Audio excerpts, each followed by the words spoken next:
Hello everyone, it's Ozair Irfan here, and today I'll be talking about the NASCAR news that came out in the last month or so. Potential extra garage, some interesting questions I found and want to give thoughts and opinions on, and Kevin Harvick talks about the Clash. But before I get started, I just wanted to say make sure to subscribe to the channel, like this video, comment on this video, hit that notification bell, share this video with your family and friends. Check out the rest of my content, and as always, thanks for tuning in. First, let's start off with the more access for fans in the garage area. This rumor was brought up after the Rolex 24 at Daytona allowed a lot of garage access, and NASCAR fans asked, could it be a possibility that in the next little while we could see more access for the fans? NASCAR came in and said that they could potentially add a bit more access. They've already done so for the Truck and Xfinity series a few times, and in Speed Weeks they allowed a garage open times where fans could go into the garage and see their favorite driver. They did this 2 times, both in 2-hour windows. So one was on February 10th, where they could see the drivers after qualifying and them get ready for the Clash, and the other was before the dual races. I think that this would be a great change in NASCAR to improve the NASCAR experience at tracks. But this should be done in the right way. We can't have let too many people in, and the next thing you know, thousands of people are swarming Chase Elliott or Ryan Blaney or Martin Truex Jr. That wouldn't be too much fun. It's a great idea, but if done in the wrong way, then it won't be good.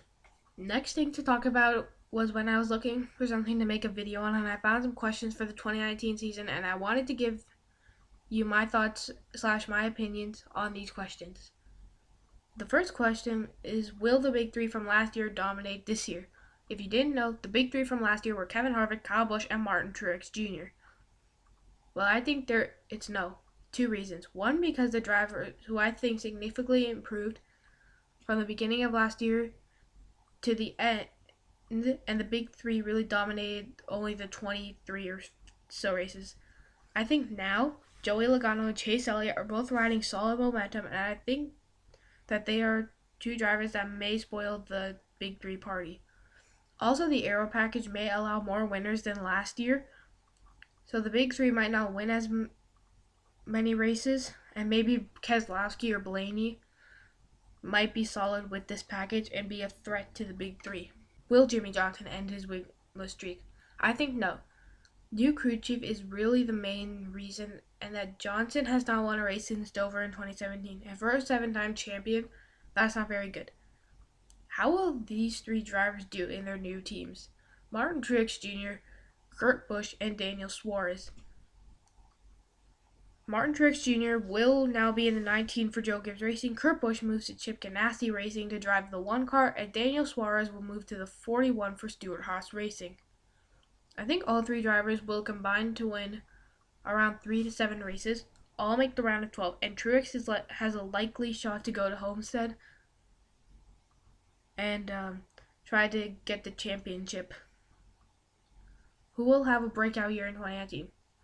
I look at 2 names when I think of this: Chase Elliott and Aric Almirola. They both made it to the round of 8, and Almirola won 1 race, meanwhile Chase Elliott won 3.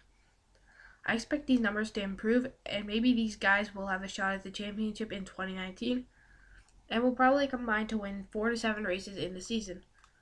Which driver will be the first to be disqualified? I think that this goes to either Kevin Harvick or Joey Logano. In the last 2 years, these guys have managed to score 3 illegal wins, and I think that these 2 really try to push the border and may end up getting disqualified. When will we have our first fight of the year or rivalry of the year? I think it will be at a short track between Martin Truex Jr. and Joey Logano, like last year, but Truex only had a few harsh words to say on the TV and never actually went up to Joey Logano himself. This time, I think those words will go out right in front of Joey Logano himself, and that may cause an argument / disagreement and may even spring out into a fight, and those are all of the questions right there. Now I want to talk about the Clash again, and what Kevin Harvick had to say about it. He said he wanted the Clash to be out of the sport. Here's his full quote. "The Clash is one of those things that I think we could probably eliminate as we go forward at the new schedule." He then continued on to say, and the reason I say that is you're trying to bring a lot of guys in this race. And originally, the clash was brought about. It was the pole winners and past winners of that particular race. They had a lot of guys that weren't pole winners, and you have guys that were in the playoffs that were in this race.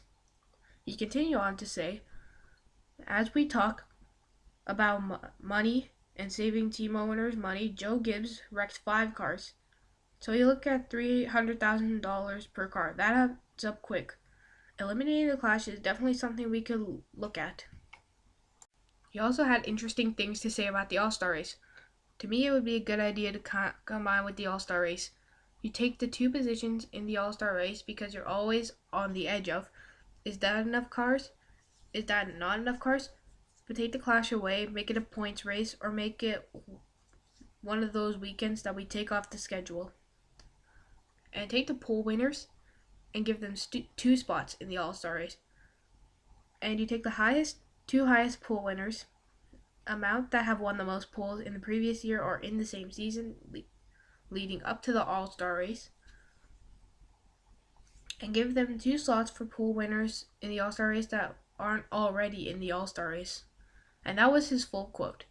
This was interesting because since 2017, many fans have been complaining on how racing isn't fun in the clash since they changed it to a day race.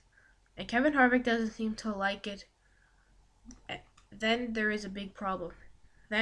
Something needs to be done. And I kind of like Kevin's idea to combine both the All-Star race and the clash together. That will end this video. Make sure to subscribe to the channel, like this video, comment on this video, hit that notification bell so you get notified every time I upload a video.